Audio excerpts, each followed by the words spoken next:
ಸ್ನೇಹಿತರೆ, ಇಂದಿನ ಈ ವಿಡಿಯೋ ತುಂಬಾ ಮಹತ್ವಪೂರ್ಣವಾದ ವಿಷಯಗಳನ್ನು ಒಳಗೊಂಡಿದೆ. ಹಾಗಾಗಿ ಸ್ನೇಹಿತರೆ, 7ರಿಂದ 8 ನಿಮಿಷದ ನಿಮ್ಮ ಬಹುಮೂಲ್ಯವಾದ ಸಮಯವನ್ನು ವಿಡಿಯೋ ನೋಡಲು ನೀಡಿರಿ. ನೀವು ಲಕ್ಷಾಂತರ ದುಡ್ಡು ಖರ್ಚು ಮಾಡಿರ್ತೀರ, ಆದರೂ ಸಹ ಇಂತಹ ಮಾಹಿತಿಯನ್ನು ಯಾರೂ ಸಹ ನಿಮಗೆ ಹೇಳೋದಿಲ್ಲ. ಸ್ನೇಹಿತರೆ, ನೀವು ಸಹ ರಾತ್ರಿ ವೇಳೆ ಮಲಗಿಕೊಂಡಾಗ ಅಚಾನಕವಾಗಿ ಎದ್ದೇಳ್ತೀರ. ಯಾವಾಗ ಇಡೀ ಜಗತ್ತು ಮಲಗಿಕೊಂಡಿರುತ್ತದೆಯೋ ಆಗ ನಿಮಗೆ ಎಚ್ಚರ ಆಗುತ್ತದೆ. ರಾತ್ರಿ ನಿದ್ರೆಯಿಂದ ಎಚ್ಚರ ಆಗೋದರ ಅರ್ಥ ನಿಮಗೆ ಏನಾದರೂ ಗೊತ್ತಿದೆಯಾ? ಇಲ್ಲ ಅಂದರೆ ಈ ವಿಡಿಯೋ ನಿಮಗೋಸ್ಕರವೇ ಇದೆ. ಇಂದಿನ ಈ ವಿಡಿಯೋ ನಿಮಗೋಸ್ಕರ ತುಂಬ ಇಂಪಾರ್ಟೆಂಟ್ ಇದೆ. ಯಾಕಂದರೆ ಇಂದಿನ ಈ ವಿಡಿಯೋದಲ್ಲಿ ನಾವು ನಿಮಗೆ ತಿಳಿಸುವ ವಿಷಯ ಏನಿದೆ ಅಂದರೆ, ರಾತ್ರಿ ನಿದ್ರೆಯಿಂದ ಇದ್ದಾಗ ಇದು ಯಾವ ಸೂಚನೆಯನ್ನು ಕೊಡುತ್ತದೆ. ಸ್ನೇಹಿತರೆ, ಇಲ್ಲಿ ಕೆಲವರಿಗೆ ರಾತ್ರಿ ಅಚಾನಕವಾಗಿ ಎಚ್ಚರವೂ ಆಗುತ್ತದೆ. ಕೆಲವರಿಗೆ ತುಂಬ ಭಯ ಆದಾಗ, ಚಿಂತೆ ಅಥವಾ ಒತ್ತಡದಿಂದ ಈ ರೀತಿ ಆಗಿರುತ್ತೆ. ಆದರೆ ಈ ರೀತಿಯಾಗಿ ಪದೇ ಪದೇ ಆಗ್ತಾ ಇದ್ರೆ ಇದು ಒಂದು ಗಂಭೀರವಾದ ಸಿಚುವೇಶನ್ ಆಗಬಹುದು. ಇಡೀ ದಿನ ಕೆಲಸ ಕಾರ್ಯಗಳನ್ನು ಮಾಡಿದಾಗ ರಾತ್ರಿ ಆಳವಾದ ನಿದ್ರೆಯಂತೂ ಬರುತ್ತದೆ.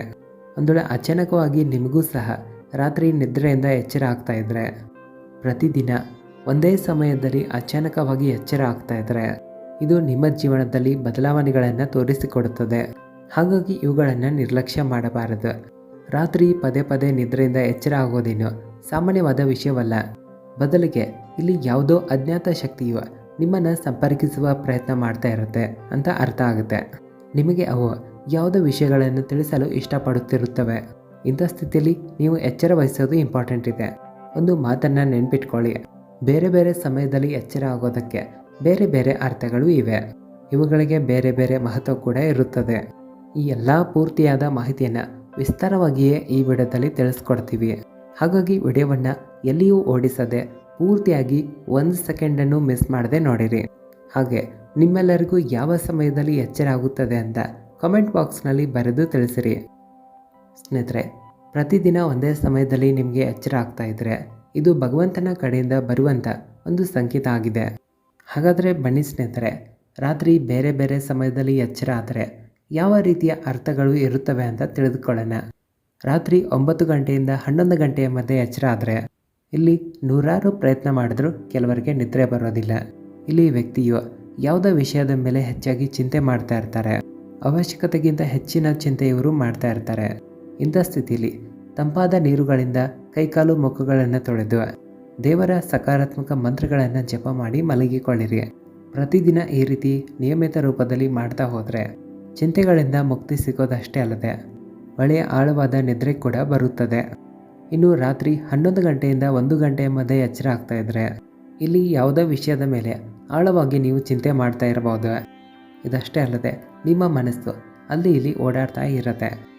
ಸಾಧ್ಯವಾದಷ್ಟು ಎಲ್ಲಕ್ಕಿಂತ ಮೊದಲು ನಿಮ್ಮ ಮೇಲೆ ಮೊದಲು ನಂಬಿಕೆ ಇಡಿ. ಮಲಗುವ ಮುನ್ನ ನಿಮ್ಮ ತಲೆಯಿಂದ ಎಲ್ಲ ವಿಷಯಗಳನ್ನು, ನೆಗೆಟಿವ್ ಕೆಟ್ಟ ವಿಚಾರಗಳನ್ನು ದೂರ ಮಾಡಿ ಮಲಗಿಕೊಳ್ಳಿರಿ. ಇನ್ನು ರಾತ್ರಿ 12 ಗಂಟೆಯಿಂದ 2 ಗಂಟೆಯ ಮಧ್ಯೆ ಎಚ್ಚರ ಆಗ್ತಾ ಇದ್ರೆ ಯಾವುದೋ ಅಜ್ಞಾತ ಶಕ್ತಿಯು ನಿಮ್ಮ ಬಳಿ ಇದ್ದುಕೊಂಡು ನಿಮ್ಮನ್ನು ಸಂಪರ್ಕಿಸುವ ಪ್ರಯತ್ನ ಮಾಡ್ತಾ ಇರುತ್ತದೆ. ನಿಮ್ಮ ಜೀವನದ ಉದ್ದೇಶಗಳ ಮೇಲೆ ಇವು ಜಾಗರೂಕತೆಯನ್ನು ಮೂಡಿಸುತ್ತಿರುತ್ತವೆ. ಇವು ನಿಮ್ಮ ಜೀವನದಲ್ಲಿ ಸಮಸ್ಯೆ ಕೂಡ ಮೂಡಿಸಬಹುದು. ಇದಕ್ಕಾಗಿ ದೇವರ ನಾಮಸ್ಮರಣೆಯನ್ನು ಮಾಡಿ ಮಲಗಿಕೊಳ್ಳೋದು ಉತ್ತಮ. ಇನ್ನು ರಾತ್ರಿ 1 ಗಂಟೆಯಿಂದ 3 ಗಂಟೆಯ ಮಧ್ಯೆ ಅಚಾನಕವಾಗಿ ನಿಮಗೆ ಎಚ್ಚರ ಆಗ್ತಾ ಇದ್ರೆ ಇದು ವ್ಯಕ್ತಿಯ ಸಿಟ್ಟಿನತ್ತ ಸೂಚನೆಯನ್ನು ಕೊಡುತ್ತದೆ. ಈ ಸಮಸ್ಯೆಯಿಂದ ಆಚೆ ಬರಲು ನೀವು ತಂಪಾದ ನೀರನ್ನು ಕುಡಿದು, ಇಂಥ ಸಮಸ್ಯೆಯಿಂದ ಆಚೆ ಬರಲು ನೀವು ರಾತ್ರಿ ಮಲಗುವ ಮುನ್ನ ನಿಮ್ಮ ಕೈಕಾಲುಗಳನ್ನು ಸ್ವಚ್ಛವಾಗಿ ತೊಳೆದುಕೊಳ್ಳಿರಿ. ಈ ರೀತಿ ಪ್ರತಿದಿನ ಮಾಡಿದ್ರೆ ನಿಮ್ಮಲ್ಲಿ ಸಕಾರಾತ್ಮಕ ಬದಲಾವಣೆಗಳನ್ನು ಕಾಣ್ತೀರಾ. ಜೊತೆಗೆ ನಿಮ್ಮ ಬೆಡ್ರೂಮ್ನ ತಾಪಮಾನ ಸರಿ ಇರೋದು ಕೂಡ ಇಂಪಾರ್ಟೆಂಟ್ ಇದೆ. ಹಲವಾರು ರಿಸರ್ಚ್ಗಳಲ್ಲಿ ಕಂಡುಬಂದ ವಿಷಯ ಏನಿದೆ ಅಂದರೆ, ನೀವು ಮಲಗಿಕೊಳ್ಳುವಂಥ ರೂಮ್ ಏನಾದರೂ ತುಂಬ ಬಿಸಿ ಆಗಿದ್ದರೆ ಕೆಟ್ಟ ಕನಸುಗಳು ಬೀಳುತ್ತವೆ. ಇದಷ್ಟೇ ಅಲ್ಲದೆ ರಾತ್ರಿ ಅತಿಯಾಗಿ ನೀರನ್ನು ಕುಡಿದು ಮಲಗಿದ್ರೂ ಕೂಡ ಇವು ನಿಮ್ಮ ನಿದ್ರೆಯನ್ನು ಹಾಳು ಮಾಡುತ್ತವೆ. ಇನ್ನು ರಾತ್ರಿ 3 ಗಂಟೆಯಿಂದ 5 ಗಂಟೆಯ ಮಧ್ಯೆ ನಿಮಗೆ ಎಚ್ಚರ ಆಗ್ತಾ ಇದ್ದರೆ ಇಲ್ಲಿ ಅಜ್ಞಾತ ಶಕ್ತಿಗಳು ನಿಮ್ಮನ್ನು ಸಂಪರ್ಕಿಸುವ ಪ್ರಯತ್ನವನ್ನು ಮಾಡುತ್ತಿರುತ್ತವೆ. ಮುಂಜಾನೆ 5 ಗಂಟೆಯಿಂದ 3 ಗಂಟೆಯ ಮಧ್ಯೆ ಇರುವಂಥ ಸಮಯವನ್ನು ಅಮೃತ ವೇಳೆ ಅಂತ ಕರೆಯುತ್ತಾರೆ.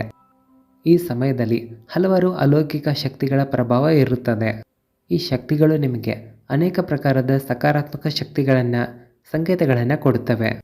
ಯಾರಿಗೆ ಅಲ್ಲಿ ಮುಂಜಾನೆ 3 ಗಂಟೆಯಿಂದ 5 ಗಂಟೆ ಮಧ್ಯೆ ಎಚ್ಚರ ಆಗುತ್ತಿರುತ್ತದೆಯೋ ಅಂಥ ಜನರಿಗೆ ಇವು ಸುಖ ಶಾಂತಿ ನೆಮ್ಮದಿಯನ್ನು ನೀಡಲು ಇಷ್ಟಪಡುತ್ತಿರುತ್ತವೆ.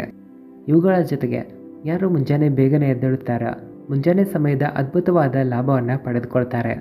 ಒಂದು ವೇಳೆ ನಿಮಗೆ ಮುಂಜಾನೆ 3 ಗಂಟೆಯಿಂದ 5 ಗಂಟೆ ಮಧ್ಯೆ ಎಚ್ಚರ ಆಗ್ತಾ ಇದ್ದರೆ ವಾಸ್ತವದಲ್ಲಿ ನೀವು ತುಂಬ ಅದೃಷ್ಟವಂತರು ಆಗಿದ್ದೀರಾ. ಜಗತ್ತಿನಲ್ಲಿ ಕೆಲವು ಜನ ಹೇಗಿರ್ತಾರಂದರೆ ಇವುಗಳನ್ನು ನಂಬೋದಿಲ್ಲ. ಆದರೆ ಶಾಸ್ತ್ರದಲ್ಲಿ ಯಾವುದೇ ರೀತಿಯ ವಿಷಯಗಳನ್ನು ಸುಮ್ಮನೆ ಬರೆಯೋದಿಲ್ಲ. ರಾತ್ರಿ ನಿದ್ರೆಯಿಂದ ಪದೇ ಪದೇ ಎಚ್ಚರ ಆಗೋದಕ್ಕೆ ಶಾರೀರಿಕ ಮತ್ತು ಮಾನಸಿಕ ಹಲವಾರು ಕಾರಣಗಳು ಸಹ ಇರುತ್ತವೆ. ಇವುಗಳ ಹಿಂದೆ ಕೆಲವು ಕಾರಣ ಇರಬಹುದು. ಜನ ಹೆಚ್ಚಾಗಿ ಇವುಗಳನ್ನು ನಿರ್ಲಕ್ಷ್ಯ ಮಾಡ್ತಾರೆ. ಇವು ನಮಗೆ ಸಮಯದ ರಹಸ್ಯವನ್ನು ಕೂಡ ತಿಳಿಸಿಕೊಡುತ್ತವೆ. ಒಂದು ವೇಳೆ ರಾತ್ರಿ ನೀವೇನಾದರೂ 4ರಿಂದ 5 ಬಾರಿ ಎಚ್ಚರ ಆಗ್ತಾ ಇದ್ದರೆ, ಒಂದು ವೇಳೆ ಎಚ್ಚರ ಆದ ನಂತರ 15ರಿಂದ 30 ನಿಮಿಷಕ್ಕಿಂತ ಹೆಚ್ಚಿನ ಸಮಯ ಮರಳಿ ನಿದ್ರೆ ಹೋಗಲು ತೆಗೆದುಕೊಳ್ತಾ ಇದ್ದರೆ ನೀವು ಸೈಕಾಲಜಿ ವೈದ್ಯರ ಜೊತೆ ಮಾತನಾಡುವುದು ಒಳ್ಳೆಯದು. ಇನ್ನು ಮುಂಜಾನೆ 5 ಗಂಟೆಯಿಂದ 6 ಗಂಟೆಯ ಮಧ್ಯೆ ಎಚ್ಚರ ಆಗ್ತಾ ಇದ್ದರೆ ಇದು ಋಷಿ ಮುನಿಗಳ ಸಮಯ ಆಗಿರುತ್ತದೆ. ಸಂತ ಪುರುಷರು ಈ ಸಮಯದಲ್ಲಿ ಸ್ನಾನವನ್ನು ಕೂಡ ಮಾಡ್ತಾರೆ, ತಮ್ಮ ಸಾಧನೆಗಳನ್ನು ಮಾಡ್ತಾರೆ. ಈ ಸಮಯದಲ್ಲಿ ಎದ್ದಾಗ ಭಗವಂತನ ಬಳಿ ನೀವು ಏನೇ ಬೇಡಿಕೊಂಡರೂ ಅವರು ನಿಮ್ಮ ಮನಸ್ಸಿಚ್ಛೆಗಳನ್ನು ಈಡೇರಿಸುತ್ತಾರೆ. ಇನ್ನು ಮುಂಜಾನೆ 6 ಗಂಟೆಯಿಂದ 7 ಗಂಟೆಯ ಮಧ್ಯೆ ಎಚ್ಚರ ಆಗ್ತಾ ಇದ್ದರೆ ಕೆಲವು ವಿಷಯಗಳು ನಿಮ್ಮನ್ನು ಭಾವನಾತ್ಮಕ ರೂಪದಲ್ಲಿ ತಡೆಯುತ್ತಿರುತ್ತವೆ. ಈ ಸಮಯದಲ್ಲಿ ಎದ್ದೇಳುವಂಥ ವ್ಯಕ್ತಿಗಳು ಎಮೋಷ್ನಲಿ ತುಂಬ ದುರ್ಬಲ ಆಗಿರ್ತಾರೆ. ಇಂಥ ಸ್ಥಿತಿಯಲ್ಲಿ ನೀವು ಧ್ಯಾನ ಆಗಲಿ ವ್ಯಾಯಾಮಗಳನ್ನು ಮಾಡಬೇಕು. ಈ ರೀತಿಯಾಗಿ ಮಾನಸಿಕ ರೂಪದಲ್ಲಿ ನೀವು ತುಂಬ ಶಕ್ತಿಶಾಲಿ ಆಗಬಹುದು. ಒಂದು ಮಾಹಿತಿಯ ಅನುಸಾರವಾಗಿ ರಾತ್ರಿ 12 ಗಂಟೆಯಿಂದ 1 ಗಂಟೆಯ ಮಧ್ಯೆ ಯಾವುದಾದ್ರೂ ಕನಸುಗಳನ್ನು ಕಾಣ್ತಾ ಇದ್ದರೆ ಅವು 3 ವರ್ಷಗಳ ನಂತರ ನಿಜ ಆಗುತ್ತವೆ ಅನ್ನೋ ನಂಬಿಕೆ ಕೂಡ ಇದೆ. ಯಾರು ಮುಂಜಾನೆ ಸಮಯದಲ್ಲಿ ಕನಸುಗಳನ್ನು ಕಂಡಿರ್ತಾರೋ ಹಲವಾರು ಬಾರಿ ಅವು ನಿಜ ಆಗುವ ಸಾಧ್ಯತೆ ಕೂಡ ಇರುತ್ತದೆ. ಇನ್ನೊಂದೆಡೆ ರಾತ್ರಿ ಕಂಡ ಕನಸುಗಳು ಕೂಡ ಕೆಲವು ಬಾರಿ ನಿಜ ಆಗುತ್ತವೆ, ಕೆಲವೊಮ್ಮೆ ನಿಜ ಆಗೋದಿಲ್ಲ. ಇನ್ನೊಂದೆಡೆ ಬ್ರಹ್ಮ ಮುಹೂರ್ತದ ಸಮಯ ಅಂದರೆ ಮುಂಜಾನೆ 3 ಗಂಟೆಯಿಂದ 5 ಗಂಟೆಯ ಮಧ್ಯೆ ಕಂಡಿರುವಂಥ ಕನಸು ನಿಜ ಆಗುತ್ತದೆ ಅನ್ನೋ ನಂಬಿಕೆ ಕೂಡ ಇರುತ್ತದೆ. ಇವು 6 ತಿಂಗಳ ಒಳಗಡೆ ಫಲವನ್ನು ಕೊಡುತ್ತವೆ. ಒಂದು ವೇಳೆ ಕನಸಿನಲ್ಲಿ ಎತ್ತರಕ್ಕೆ ಹೋಗ್ತಾ ಇದ್ದರೆ ಇವು ಯಶಸ್ಸನ್ನು ಕೊಡುವ ಸೂಚನೆಯನ್ನು ನೀಡುತ್ತವೆ. ಧನ ಸಂಪತ್ತಿನಲ್ಲಿ ವೃದ್ಧಿಯಾಗುವ ಸೂಚನೆ ಇರುತ್ತದೆ. ಕನಸಿನಲ್ಲಿ ದೇವಸ್ಥಾನಗಳು ಭಗವಂತನ ದರ್ಶನ ಆದರೆ ಕುಬೇರ ದೇವರ ಕೃಪೆ ಸಿಗುತ್ತದೆ. ಒಂದು ವೇಳೆ ಮುಂಜಾನೆ ಕೆಟ್ಟ ಕನಸುಗಳು ಬಿದ್ದರೆ ಆ ದಿನ ಎಚ್ಚರವಾಗಿರಿ.